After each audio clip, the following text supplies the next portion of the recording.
And it's time to reverse that journey to hell. Roger Stone's going to be popping in here in a moment. We're getting him on the line right now. But there is an hour-plus speech given yesterday by the head of the U.S. Army, Chief of Staff Mark Milley. And that dovetails with Dumford, the chairman of the Joint Chiefs, saying, you're asking us to go to war with Russia. We will launch cruise missiles. They will shoot down Russian aircraft. They will attack. And Congress goes, but our pilots won't get hurt. And they go, yes, but then our aircraft carriers will. I mean, this is like the congressman from Georgia thinking islands float. I mean, I am horrified. I used to always hear by people, Alex, it's not a conspiracy, it's idiots in government. Well, it's idiots with a conspiracy. It's both. But this is an incredibly dangerous time. Here is the piece. We went and excised out the clips of the chief of staff. The article's up on Infowars.com. U.S. Army chief threatens war with Russia. Here it is. I want to be clear to those who try to oppose the United States. I want to be clear to those who wish to do us harm. I want to be clear to those around the world who want to destroy our way of life, you mean the that of our allies and friends. You'll blow the planet up? You're a lunatic? The United States military, despite all our challenges, despite our op-tempo, despite everything we've been doing, will stop you and we will beat you harder than you've ever been beaten before. Make no mistake about that. Other countries, Russia, China, Iran, and North Korea, went to school on us. They closely watched how we fought in 91 and 03. They studied our doctrine, our tactics, our equipment, our organization, our training, and our leadership. And in turn, they revised their own doctrines, and they are rapidly modernizing the militaries today to avoid our strengths in hopes of defeating us at some point in the future. Recently, a senior Russian official, Ambassador to the United Kingdom, Alexander Karamenko, he said, quote, the established world order is undergoing a foundational shakeup with the Crimea, Ukraine, and Brexit. He went on to call for the dismantling of NATO and the European Union. And he said, quote, Russia can now fight a conventional war in Europe and win. Russia is the only country that will remain relevant forever. Any other country is dispensable, and that includes the United States. We are endgame now, end quote.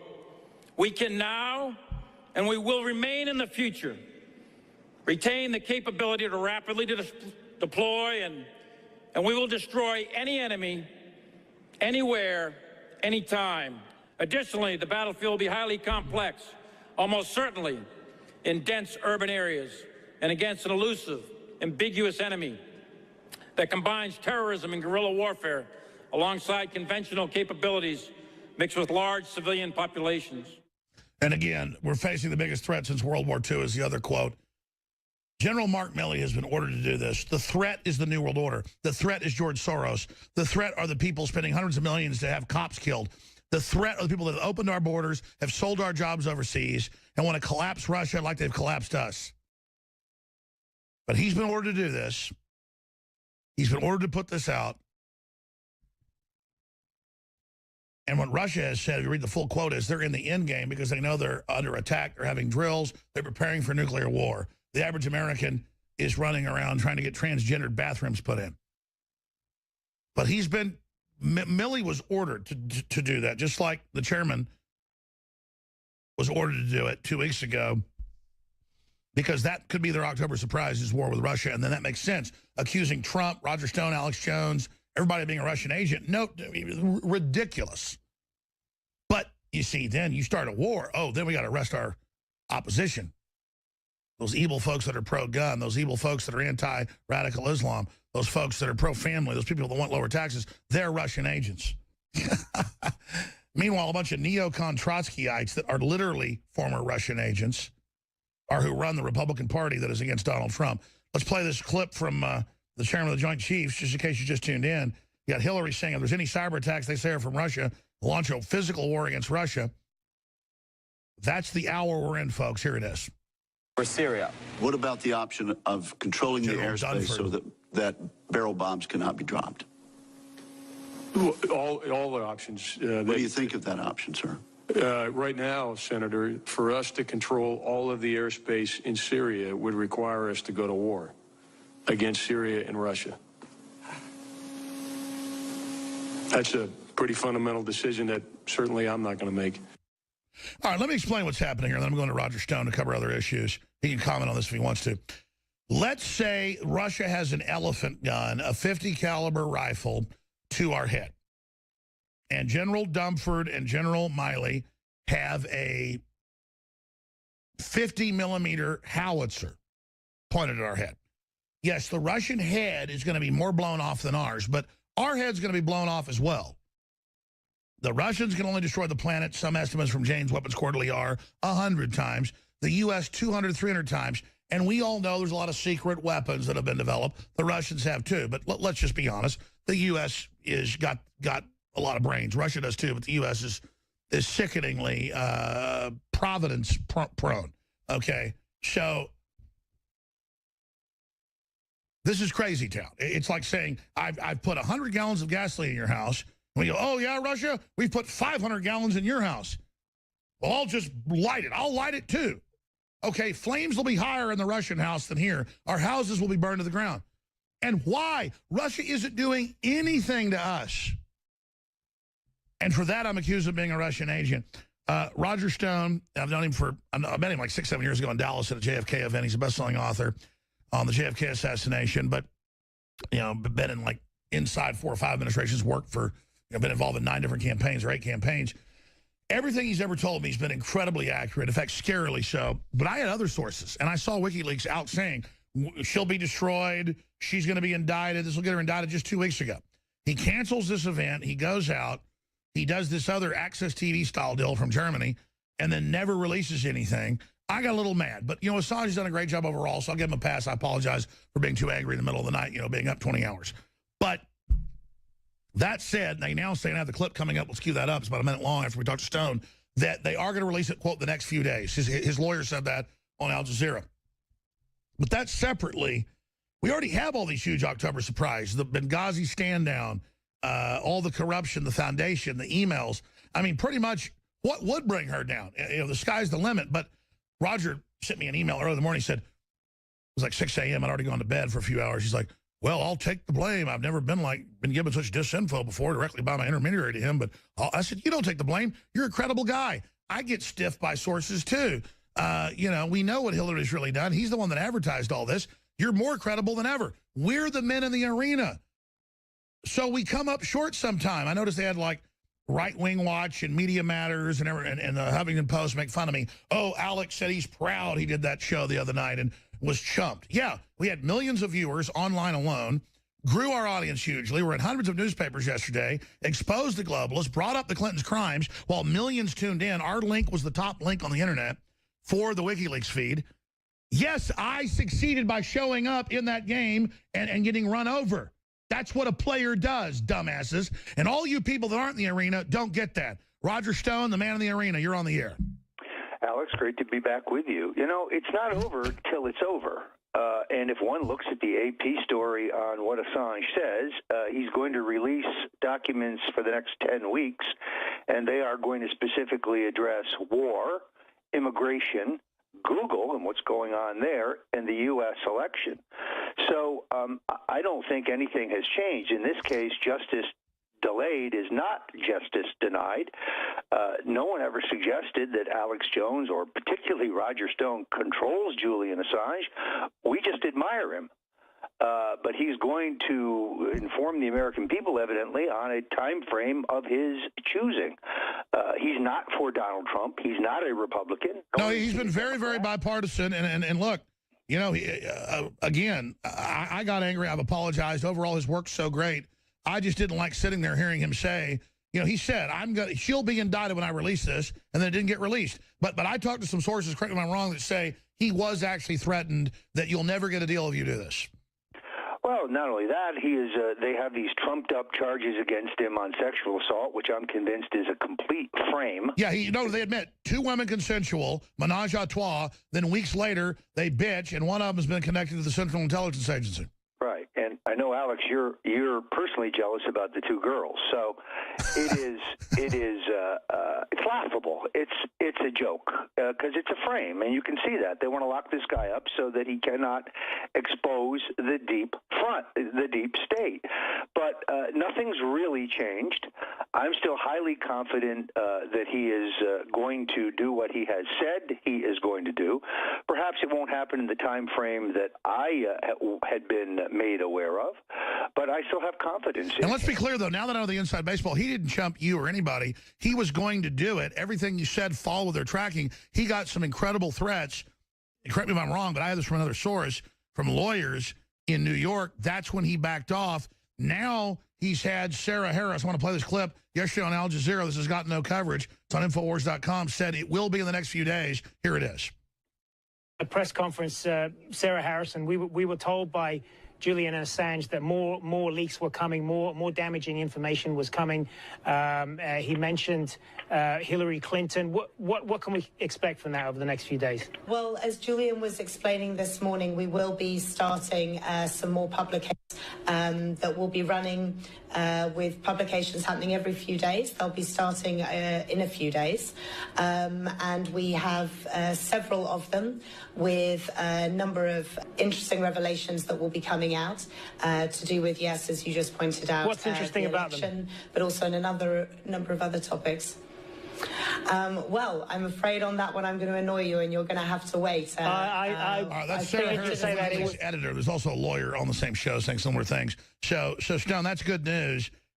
We want to see, quote, the information that will indict her. If he has knowledge of a crime, he needs to release it. Well, reading from the Associated Press, Assange says that WikiLeaks plans to start publishing new material starting this week, meaning next week. And the significant material would address war, arms, oil, internet giant Google, the U.S. election, and mass surveillance. Yes, I think that this payload is coming, and the deep state is quaking in their boots. Now, you can't really blame Assange. He doesn't want to end up like Seth Rich, who took 3 in the back. In fact, it's funny. It shows you may have the same sources. He was told, hey, Seth Rich got 3 or 4 bullets in the back. You better shut up. Yeah, I mean, and he now knows that Hillary Clinton actually considered using a drone to take him out. They've had security problems there at the Ecuadorian embassy. The globalists want this guy dead, and quickly, because he can connect the dots, and I suspect they know he can connect the dots, and that is deeply problematic for the Bushes and the Clintons and others who have been profiteering off the system while they sell out their country. And they thought the NSA would spy on us, and now spies on them. Shifting gears out of this, then, what do you make of all the war with Russia talk? Is that Hillary's October surprise? Well, it could be. Look, I've said all along that the whole idea of her raising the question of Trump's coziness with Russia, a completely phony issue. Eric Trump today saying we have no investments or loans whatsoever in Russia, so that turns out to be an entire canard. No, I think the neocons around Hillary are committed to war. It is the policies of the Obama-Clinton administration that have moved us towards war. Trump is the peace candidate. Trump favors détente with the Russians. He understands. So how do we reach out to liberals and say your party is a warmongering psycho group now? It's really it is everything is kind of backwards. It's upside become down. very, very Kafkaesque. You're looking down the rabbit hole. Now we are the ones who are soft on the Russians, which is nonsense, and the Democrats are the hardliners. I mean, it's everything here is well, by soft on the Russians, we're not going to let them take over or push us around, but we are against nuclear war on the end of the planet. Well, and I think so are they. And more importantly, we have a common enemy in ISIS who is a greater threat to both of us at the moment. It would probably be a good thing if we could get together and coordinate our efforts to destroy them. Then yesterday, just proving this whole this whole continuing drama, I learned with a certainty that Congressman Jerry Nadler from New York, Jabba the Hutt's son, spearheaded the effort to get the FBI director to investigate yours truly for my non-existent ties to the Russians and the supposition that the foreign agent Stone is talking to the foreign agent Assange. Well, I've never said that. He's not a foreign agent. I'm not a foreign agent. This is a witch hunt that Joe McCarthy would be proud of. But Nadler now admits the questions were fed to him by the money launderer David Brock, the incredibly short and nasty hitman for the Clintons, who, by the way, whose book, The Education of Hillary Rodham, is the foundation for my book. He confirms, actually he wrote it before I did, all of the criminal activities of Hillary Clinton in silencing Bill's sexual assault victims, a book he has never disavowed. Why did he switch sides? Cash. Cold cash. He's a mercenary, and he wasn't making enough money on the right. Meanwhile, you have the hijacking of the conservative media. We now know that Fox News, as you pointed out, Britt Hume at Fox News got busted yesterday using word for word, verbatim, Media Matters for America talking points. Newsmax, once a reliable conservative organ, has been hijacked by the Clintons. The owner of Newsmax, Chris Ruddy, has given $1.5 million to the Clinton Foundation. This is the guy who wrote the definitive best book on Vince. Why did he do that? Because he knows the Clintons are going to have scorched earth and shut down all of their media? Is that why Beck is groveling? Is that why Beck is groveling? Is that why Beck is groveling? Because they know it's the end game?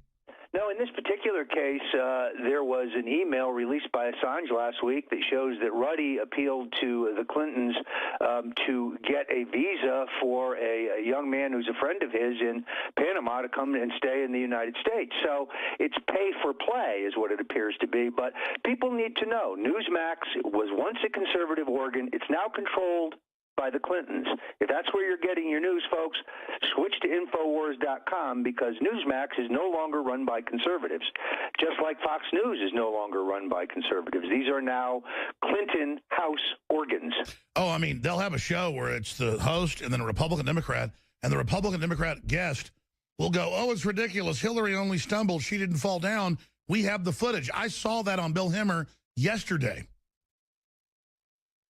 I mean, they have reached that magnitude. Roger Stone's our guest. I want to ask him what's on his radar. I've been asking the questions.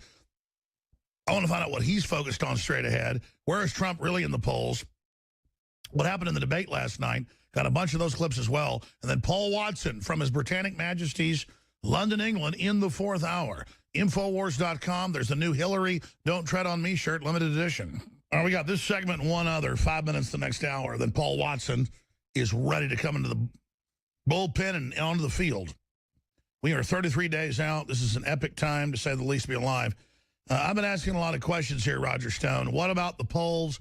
What about the numbers? What about Hillary? What about the debate last night? I mean, wow. Did Governor Pence not absolutely annihilate Creepy Kane? Kane is burning down, it seems like. I think Mike Pence did a fantastic job last night, and I was very proud. You know, I've offered to step in as his body double at any time, but last night I'm glad I didn't, because he was terrific. Measured, balanced comment, and he was up against a rude, arrogant jerk. I mean, the likability factor in American politics is crucial. I mean, constantly being interrupted, it's just creepy. I mean, the guy is somebody on a radio show was on this morning, said he looked like a child molester. I mean, the guy was sweating, nasty. This is the guy who would be working Republicans in Congress as sitting vice president. And, of course, the juxtaposition of the Kane record in Virginia, a disaster, and Pence's record in Indiana, a model in terms of productivity and growth and economic prosperity, it is striking. So I would just remind some folks that it was Paul Manafort who strongly urged the selection of Mike Pence, who arranged for Trump to meet Pence, that others in the camp at that point, Lewandowski wanted Chris Christie. Think how that would have worked out. He's 2 steps away from impeachment now that we've determined in the federal courts that he lied entirely about the George Washington Bridge closing. Sure. I mean, getting off Christie, I want to be clear because there was some crosstalk in my ear. I mean, I'm not saying Kane is a child molester, but he's called Creepy Kane. Trump says he looks like a, absolute kook criminal. I can pull up the actual tweet. But I heard you say something about child molester.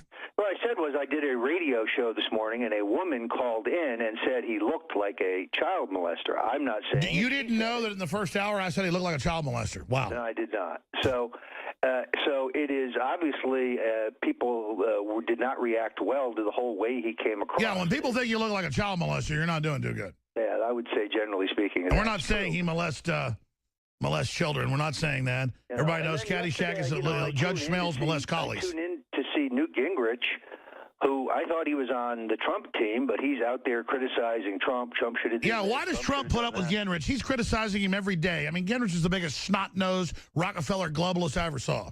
Ran Rockefeller's campaign in Georgia in '68. I remember specifically when Richard Nixon told me, sniffed and said, that Newt Gingrich, don't trust him, he's no good. He wrote a foreword to Alvin and Heidi Toppler's book calling for world government, microchipping of the population, and the Rockefellers running everything. Yeah, Newt Gingrich, not a conservative, not a conservative. So, but remember, those were your choices for vice president. Christie, who some in the Trump inner circle wanted, the ticket would be imploding right now had we taken him.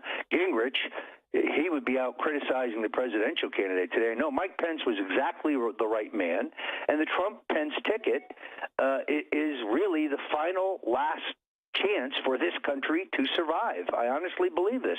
Is Donald Trump perfect? No. Would he tell you he's perfect? No. But he's his own man. He's a nationalist. He believes in America. Exactly. So what happens this Sunday? What happens with this big Royal Rumble with the known CIA operative Anderson Twinkle Toes Bite Your Pillow hosting it?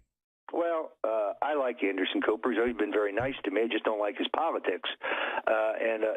Since the other night, Megyn Kelly attacked me, but they won't afford me the chance to come on. John King at CNN attacks me the other night when asked about with WikiLeaks and Stone's comments regarding Assange. He says, well, Stone probably believes in Area 51. Alex, I don't even know what Area 51 was. I had to go look it up. So, well, that's what they always do. Loch Ness Monster. Let's talk about the Vanderbilt Cooper straight ahead. Back in 70 seconds, 4th hour, Infowars.com/show. We have the new Hillary shirt available. Hillary and the Gadsden flag. The Gadsden snake attacking Hillary for peace and loving liberalness. Infowarsstore.com.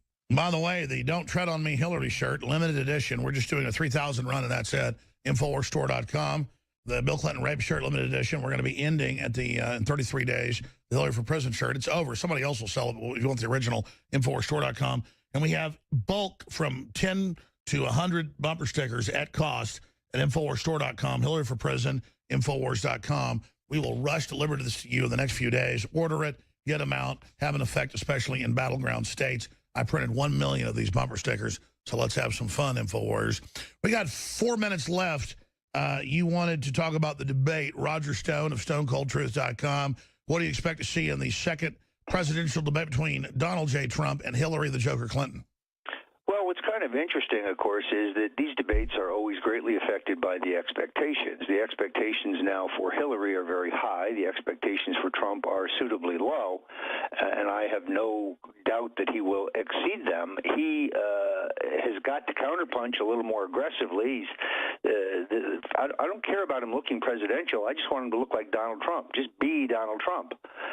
And I think he will do just fine. I also, if I were giving him advice on this matter, and I would never talk about what advice I've ever given him, but I would try to ignore the extraneous attacks. No one cares about Miss Venezuela, not when Hillary Clinton has empowered, people in the Middle East who are running around cutting women's genitals off and who are stoning women. Exactly. Don't defend what she makes up. Bring up the fact that you're the one that supports cutting women's genitals off.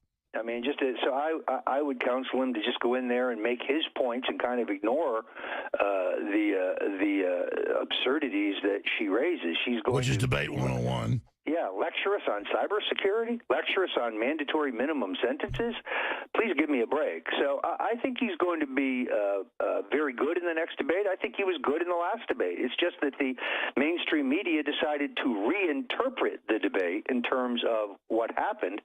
And we've seen this before. One debate does not a campaign make. The mainstream media and the historians, virtually all liberals, try to tell you that John Kennedy put Nixon away in the first debate. Now, isn't the second or third what counts? There were 4 debates. Nixon won the last one. He closed fast. The momentum was with him in the final weeks, not with Kennedy. He was sitting still. And then they stole Illinois and Texas from Kennedy. They stole it from him. Nixon won that race by scoring in the 4th debate, but that's been airbrushed out of history. But they admit he did steal Texas and Illinois. Oh, there's no question. Kennedy had to steal it because Kennedy, the late momentum was with Nixon. Eisenhower did momentous rallies in New York, Philadelphia, and L.A.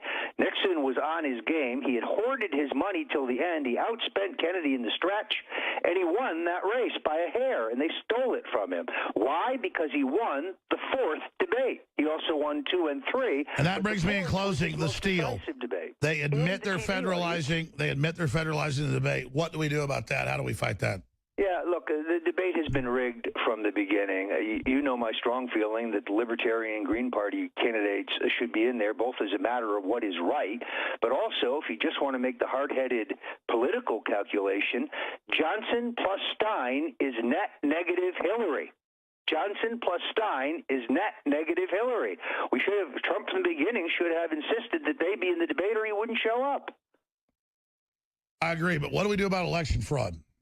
Well, again, I would urge people who are concerned about this to go to stopthesteal.org. We are about to unveil our exit poll program, which is entirely net-based. It's very sophisticated. We're doing our targeting right now. I would call it science poll or mega poll or something like that. Well, we can talk about that, but the concept, of course, is to get actual voters to tell us how they voted, not how they're going to vote, but how they voted on a very targeted precinct-by-precinct, machine-by-machine basis, so we can detect fraud by comparing the exit results with the actual. All right, we'll talk tomorrow results about this, Roger. A quickening happening. Thank you, Roger Stone, StoneColdTruth.com. We'll talk to you very soon. Get his Bill Clinton rape shirt at InfoWarsStore.com. Thank you. I'll come back and introduce Paul Watson. Stay with us. Thank you, Roger Stone. Huge time to be alive.